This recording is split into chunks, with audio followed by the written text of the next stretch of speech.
Assalamualaikum warahmatullahi wabarakatuh. Di sini saya akan melanjutkan presentasi hasil bacaan saya, yaitu teknik-teknik supervisi pendidikan. Yang A, teknik yang bersifat individual. Satu, perkunjungan kelas. Kunjungan kelas adalah teknik pembinaan guru oleh kepala sekolah, pengawas, dan pembina lainnya dalam rangka mengamati pelaksanaan proses belajar mengajar, sehingga memperoleh data yang diperlukan dalam rangka pembinaan guru. Cara ini dilakukan dengan cara kepala sekolah atau supervisor dengan cara datang ke kelas untuk melihat metode guru mengajar di kelas. Teknik supervisi ini ditujukan langsung kepada perbaikan cara-cara mengajar, penggunaan alat peraga, kerjasama murid dalam kelas, dan sebagainya.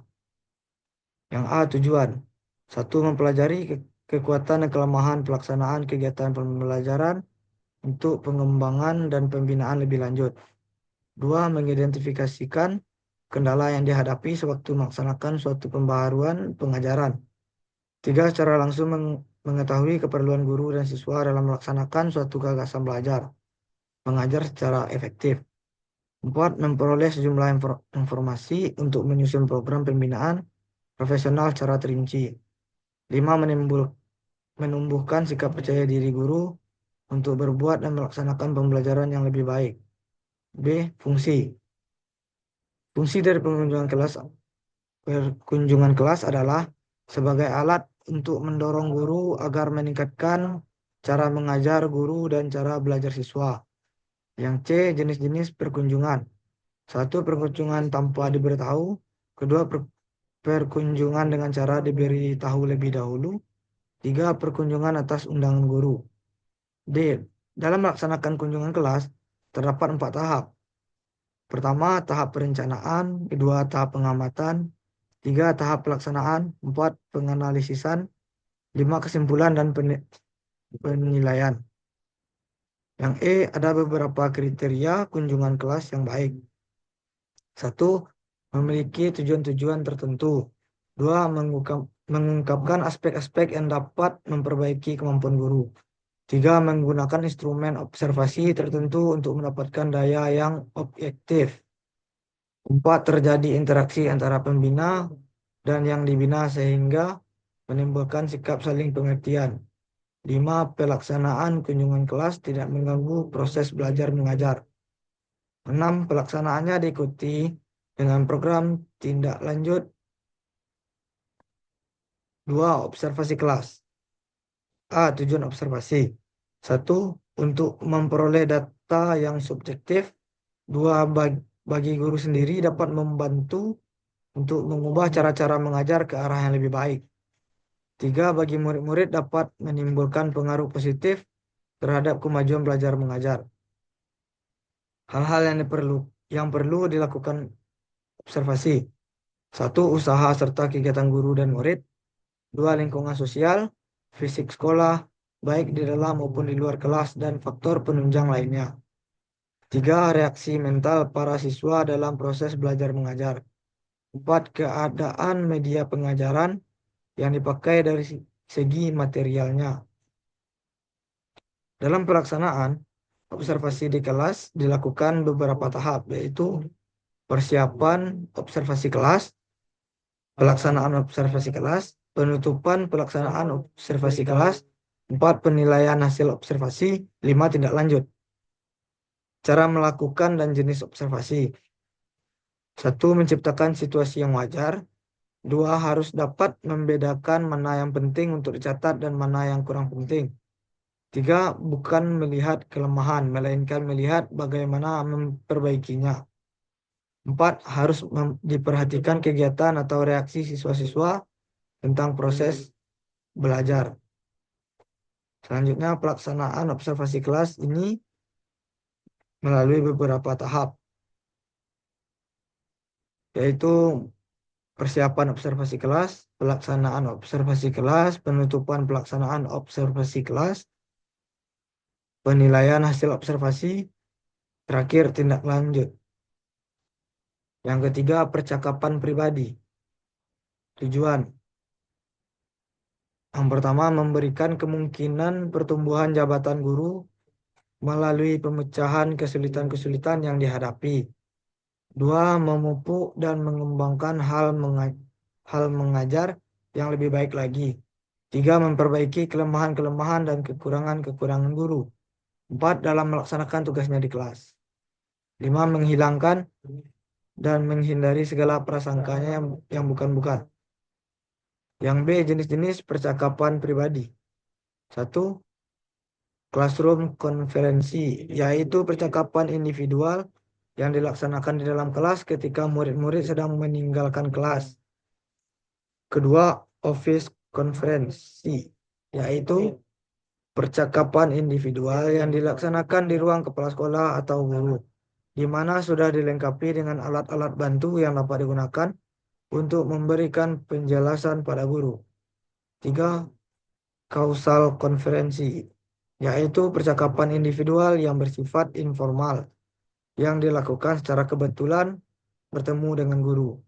Empat, observasional visitation, yaitu percakapan individual yang dilaksanakan setelah supervisor melakukan kunjungan kelas atau observasi kelas. Yang C, pedoman pelaksanaan pertemuan individual. Beberapa pedoman pelaksanaan pertemuan sebagai pribadi dikemukakan oleh Ishak dalam Burhanuddin sebagai berikut. Satu, pelajarilah semua keterangan tentang guru-guru supaya mengenalnya dengan baik. Dua, rumuskan tujuan yang dikehendaki. Tiga, rumuskan pertanyaan pengarah yang hendak digunakan. Empat, ciptakan situasi informal. Lima, bentuklah guru-guru untuk menentukan sendiri masalahnya serta cara-cara untuk memecahkannya. 6. Pusatkan perhatian pada perbaikan situasi-situasi belajar mengajar. Selanjutnya, akhiri pembicaraan dengan menunjukkan jalan keluar terhadap masalah-masalah yang dihadapi serta langkah dan tindakan selanjutnya. 8. Catatlah semua hasil pembicaraan dan peliharalah baik-baik catatan tersebut. 4. Saling mengunjungi kelas. A. Kelebihan intervisitation. 1. Memberi kesempatan mengamati rekan lain yang sedang memberi pelajaran. 2. Membantu guru-guru yang ingin memperoleh pengalaman atau keterampilan tentang teknik dan metode mengajar. 3. Memberi motivasi yang terarah terhadap aktivitas mengajar. 4. Sifat bawahan terhadap pimpinan tidak ada sehingga diskusi dapat berlangsung secara wajar dan mudah mencari penyelesaian suatu persoalan yang bersifat musyawarah. B. Jenis-jenis intervisitation. 1. Supervisor mengarahkan dan menyarankan kepada guru untuk melihat rekan-rekan guru yang lain mengajar. 2. Kepala sekolah menganjurkan agar guru-guru saling mengunjungi rekan-rekan kelas atau sekolah lain. C. Pelaksanaan kunjungan antar kelas. 1. Guru-guru akan dikunjungi harus diseleksi dengan sebaik-baiknya. 2. Tentukan guru-guru yang mengunjungi. 3. Sediakan segala fasilitas yang diperlukan dalam kunjungan kelas. 4. Supervisi hendaknya mengikuti acara ini dengan cermat. 5. Adakan tindak lanjut serta kunjungan antar kelas selesai. 6. Segera aplikasikan ke sekolah atau ke kelas guru bersangkutan. 7. Adakan perjanjian-perjanjian untuk mengadakan kunjungan antar kelas berikutnya. D. Tahap pelaksanaan kunjungan antar kelas. Tahap pertama, mengamati kegiatan belajar mengajar di kelas yang dikunjungi. Tahap kedua, menyiapkan kegiatan pembelajaran bersama-sama dengan guru kelas. Tahap ketiga, melakukan kegiatan belajar mengajar bersama dengan guru kelas yang bertindak sebagai pengamat dan bila perlu memberikan bantuan langsung dalam suatu pengajaran tim. Hal yang harus diperhatikan. Pertama, guru-guru yang akan dikunjungi harus diseleksi dengan sebaik-baiknya. 2. Tentukan guru-guru yang mengunjungi 3. Sediakan segala fasilitas yang diperlukan dan kunjungan kelas. 4. Supervisor atau pengawas hendaknya mengikuti acara ini dengan cermat. 5. Adakan tindak lanjut setelah kunjungan antar kelas selesai. 6. Segera aplikasikan ke sekolah atau ke kelas guru bersangkutan. 7. Adakan perjanjian-perjanjian untuk mengadakan kunjungan antar kelas berikutnya. Ada beberapa cara atau alat yang dapat digunakan untuk menilai diri sendiri. Antara lain sebagai berikut. Pertama, suatu daftar pandangan atau pendapat yang disampaikan kepada siswa-siswa untuk menilai pekerjaan atau suatu aktivitas. Biasanya disusun dalam bentuk pertanyaan, baik secara tertutup maupun terbuka, dengan tidak perlu menyebut nama. Kedua, menganalisa tes-tes terhadap unit kerja. Ketiga, mencatat aktivitas siswa-siswa dalam suatu catatan, baik mereka bekerja secara perseorangan maupun secara berkelompok. B. Cara menilai diri sendiri. Teknik-teknik tersebut ialah sebagai berikut. Pertama, pertemuan orientasi bagi guru baru. Biasanya disusun dalam bentuk pertanyaan, baik secara tertutup maupun terbuka dengan tidak perlu menyebut nama. Kedua, menganalisa tes-tes terhadap unit kerja. Ketiga, mencatat aktivitas siswa-siswa dalam suatu catatan, baik mereka bekerja secara perseorangan maupun secara berkelompok. Yang B, teknik-teknik yang bersifat kelompok. Teknik-teknik yang bersifat kelompok ialah teknik yang digunakan itu dilaksanakan bersama-sama oleh supervisor dengan sejumlah guru dalam suatu kelompok. Teknik-teknik tersebut ialah sebagai berikut.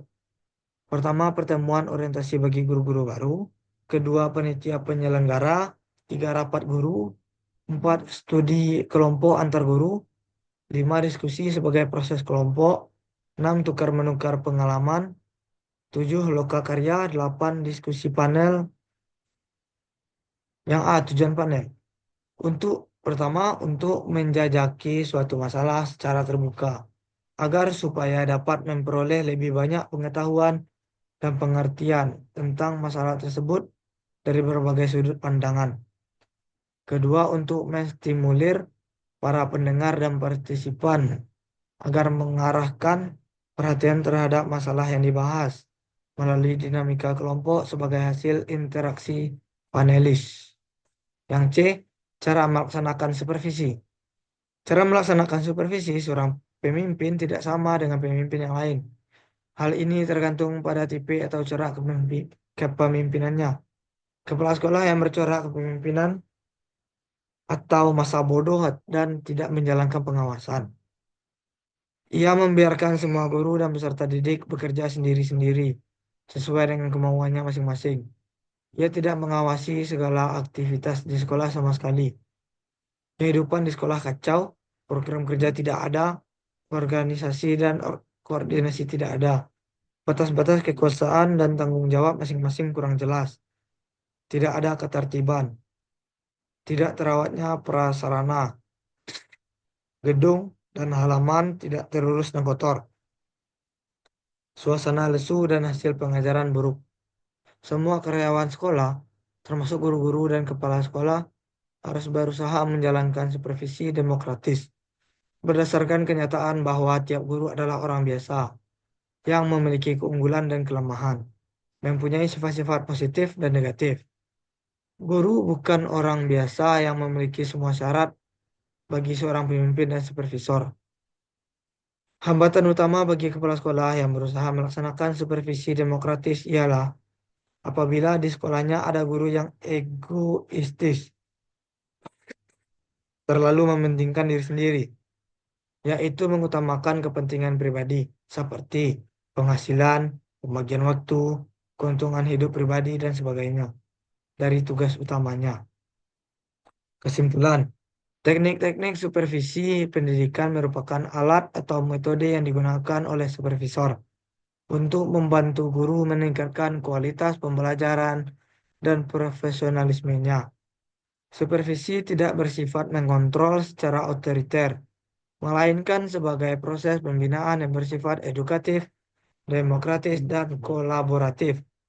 Terdapat berbagai teknik supervisi, seperti supervisi individual dan supervisi kelompok. Setiap teknik memiliki keunggulan dan tujuan tertentu tergantung pada kebutuhan dan situasi di lapangan. Penerapan teknik supervisi yang tepat dalam melaksanakan kualitas proses belajar mengajar, memperkuat kompetensi guru, serta menciptakan lingkungan sekolah yang lebih profesional dan kondusif. Oleh karena itu, penting bagi pelaksana supervisi untuk memiliki pemahaman yang mendalam tentang berbagai teknik tersebut, serta kemampuan komunikasi, evaluasi, dan pembinaan yang efektif. Sekian presentasi saya. Assalamualaikum warahmatullahi wabarakatuh.